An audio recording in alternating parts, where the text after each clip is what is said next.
All right, hey guys. I'm back with another update for my particle system. This week we're just going to go over what's changed. We're going to do a brief overview of um, what the particle system actually is. So the stuff I went over last week, we're going to go over briefly, and then we're going to do a quick run through of what this engine in its entirety is capable of. So if you watched the video last week, you'll know that all of this stuff is pretty standard, what you're seeing on the screen. The particles are falling with box 2D physics. They're interacting with the floor. And we have, just an emission mode here. You can emit in a 30-degree radius. You can emit in whatever radius you want. Specify that according to the settings that you set in the scene file and all of that. And you can change it all at runtime, and it's all great. Like if I press space here, it stops. If I press space again, it starts.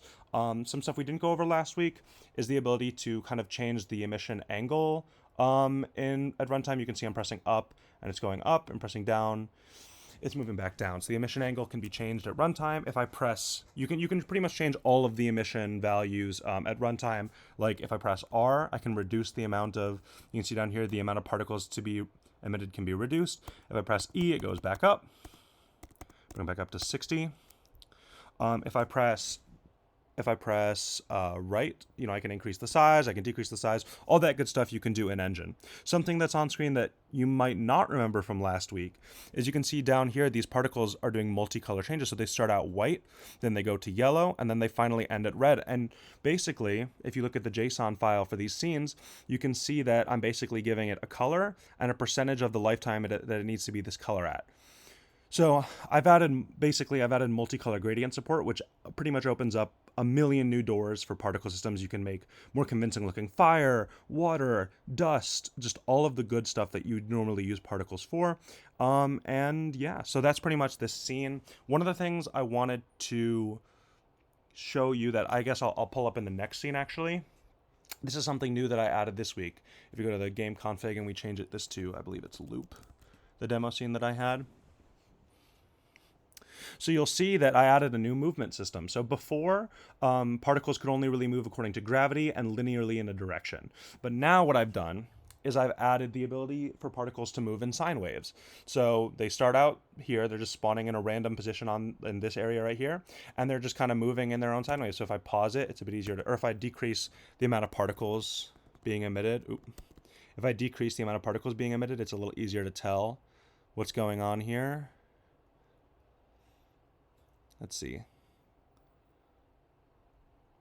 Well, whatever. You guys can see it. The particle amount is being decreased. You can see that it's moving in a sine wave. And this is also the same kind of color changing pattern as before. Yeah, this is one of the cool new things that I added this week. This took me a while to implement.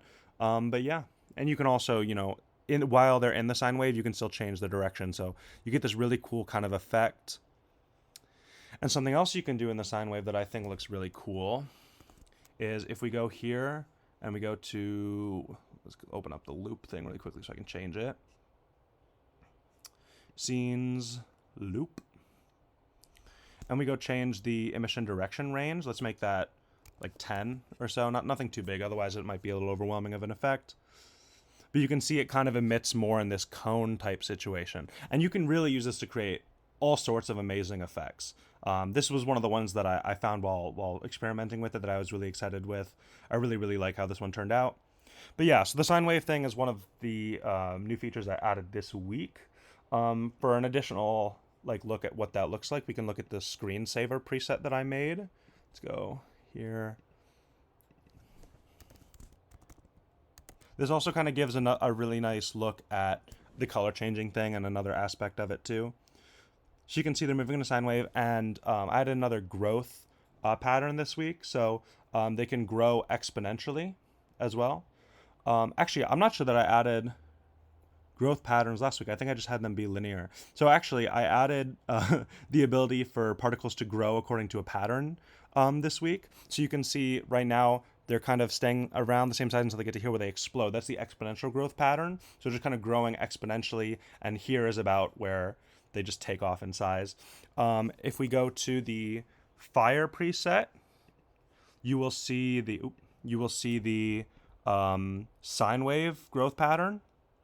So let's go ahead and open up the fire preset. So you can see they start out here, they grow big, and then they get way smaller. So we added a bunch of different really cool patterns for people to test out this week, including, well, and additionally multicolor gradients.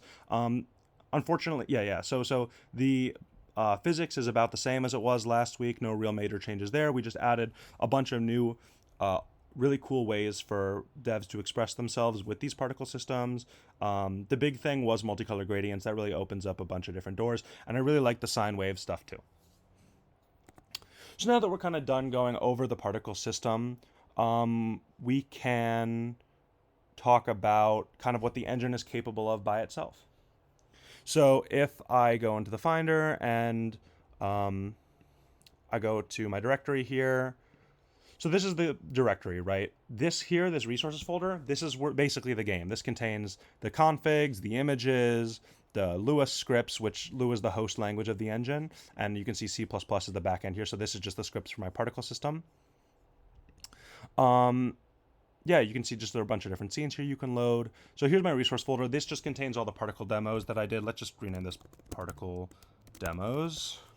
And we'll take that out of the game engine and replace that with our new game. So here we have a course that that was one of the test cases for this class.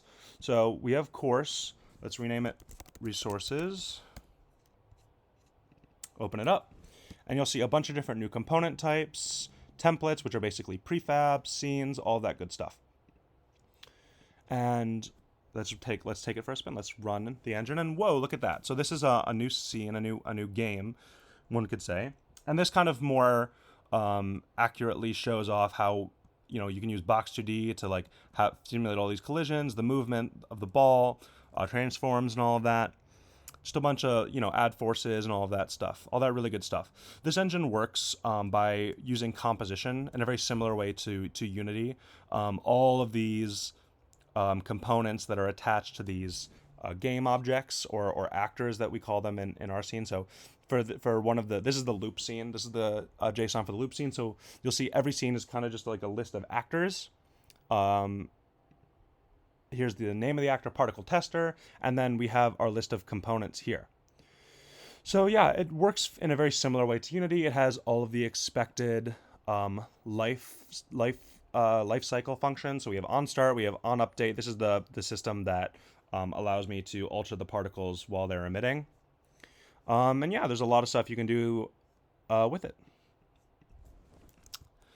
This engine also allows us to instantiate objects in runtime. So if I quit out of the game here, and I open up the Finder, and we'll go to component types, game manager, and you'll see. So this will be attached to an actor, and the actor will functionally act as our game manager.